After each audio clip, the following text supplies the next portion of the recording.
어느 날 갑자기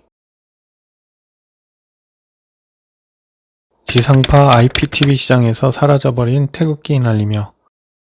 하지만 유튜브에서 태극기 휘날리며를 검색해보면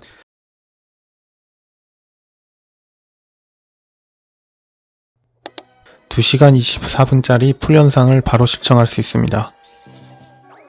특별한 제재나 저작권 걱정 없이 언제든지 말입니다.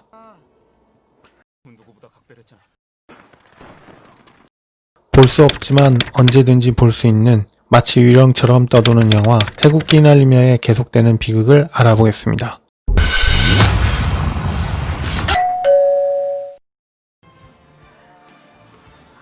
(2013년) 우리나라 최초의 천만 영화 실미도가 등장합니다. 그리고 2014년 2월 또 다른 천만 영화가 탄생하는데요. 강재규 감독의 영화 태극기 휘날리며입니다. 태극기 휘날리며는 제작비 170억의 대작으로 우리나라의 슬픈 역사인 6.25 전쟁을 배경으로 전쟁으로 인한 형제간의 비극적인 운명을 보여줍니다. 장동건, 원빈, 이은주 등 스타들의 눈부신 열연과 16년이 지난 지금 봐도 정말 실감나는 전쟁 장면을 보여줍니다. 누적 관객 1170만 명을 기록하여 6.25 관련 영화 중에서도 독보적인 흥행을 하기도 했습니다. 무엇보다도 거의 최초로 기존의 반공 영화를 탈피하여 전쟁으로 인해 비극적인 삶을 강요받은 우리의 모습을 실감나게 보여주어 더욱더 사랑받았던 것 같습니다. 최근까지 상영되었던 6.25 관련 영화들을 보더라도 태극기 휘날리며의 뛰어난 작품성을 알 수 있습니다. 그런데 말입니다. 이 영화와 관련하여 계속 이상한 일들이 벌어집니다. 도대체 태극기 휘날리며에는 무슨 일이 일어난 것일까요?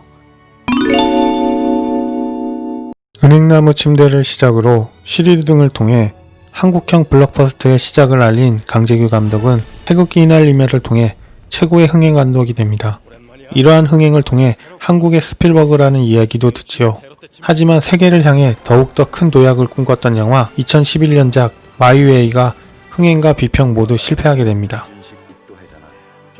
엄청난 제작비와 스케일, 글로벌 스타들을 총동원했지만 친일 논란과 더불어 늘어지는 서사, 진부한 심파 전개 등 많은 문제점을 보이며 강재규 감독의 꿈을 무너지게 만듭니다. 결국 본인이 설립한 영화사가 합병되는 등의 어려움을 겪고 이후 강재규 감독은 대작 영화 제작을 지향하고 장수상해 같은 따뜻한 이야기가 있는 중소영화를 제작합니다. 하지만 저조한 흥행 성적은 계속 감독의 발목을 잡습니다. 최근에는 보스턴 1947이라는 새 영화를 준비하고 있는데요. 2019년부터 창원문화재단 대표를 수행하면서 또 다른 논란이 생깁니다.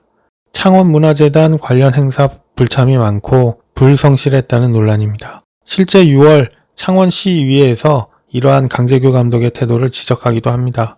많은 사랑을 받고 있는 감독인 만큼 좋은 영화 제작도 중요하지만 지책을 맡은 만큼 지역문화 발전에도 적극적인 기여를 기대해봅니다. 올해 한 유명 유튜버에 의해 알려진 사실로 태극기 휘날리며를 더 이상 공중파나 IPTV 등에서 볼 수 없다는 다소 황당하면서도 충격적인 내용입니다.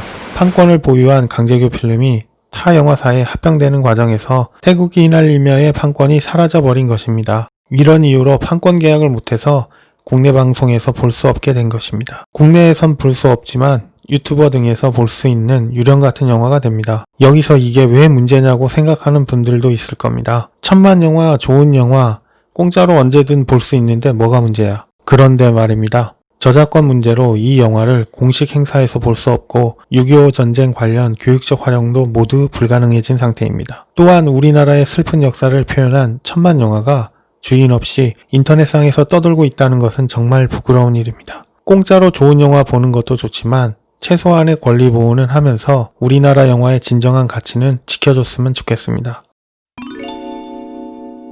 태극기 휘날리며에서 형 이진택 역을 맡은 장동건, 드라마 속 꽃미남 배우로서 대중적 인기는 최고였지만 빛나는 외모에 비해 연기력 논란은 계속 있었습니다. 하지만 인정사정 볼 것 없다, 친구 등에서 꾸준한 연기력을 보여주고 태극기 휘날리며에서 열연을 통해 뛰어난 연기력을 인정받습니다. 하지만 이후 계속되는 영화 실패로 배우로서 흥행력을 의심받습니다. 주연을 맡은 영화마다 흥행참패로 국밥배우라는 오명도 얻게 됩니다. 2020년 1월 휴대폰 해킹으로 사생활이 유출되는 사건이 발생합니다. 이 사건으로 이미지에 큰 타격을 받게 된 장동건은 이후 활동을 자제 중입니다. 태극기 휘날리며에서 동생 이진성 역을 맡은 원빈 역시 연기보다 외모로 더욱 빛나는 꽃미남 배우로서 우리 형 마더 등의 영화에서 자신의 가능성을 보여주고 2010년 아저씨라는 영화의 흥행으로 최고의 흥행 배우로 인정받습니다. 하지만 아저씨 이후 10년 동안 영화나 드라마 출연이 전혀 없었는데요. 10년 동안 CF 몇 편 외에는 어떤 외부 활동도 하지 않는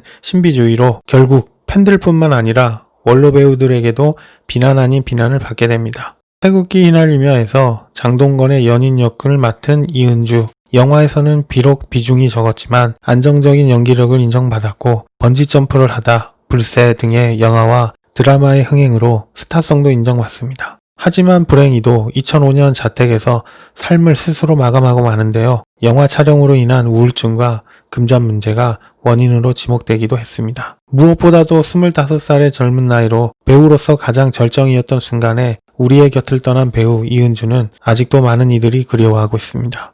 우리나라 영화의 최전성기를 열었던 태극기 날리며 현재는 주인 없이 떠도는 불행한 징크스를 가진 영화가 되어버렸지만 하루빨리 우리나라를 대표하는 영화로서 가치를 되찾을 수 있길 바랍니다. 이상으로 영상을 마치겠습니다. 감사합니다.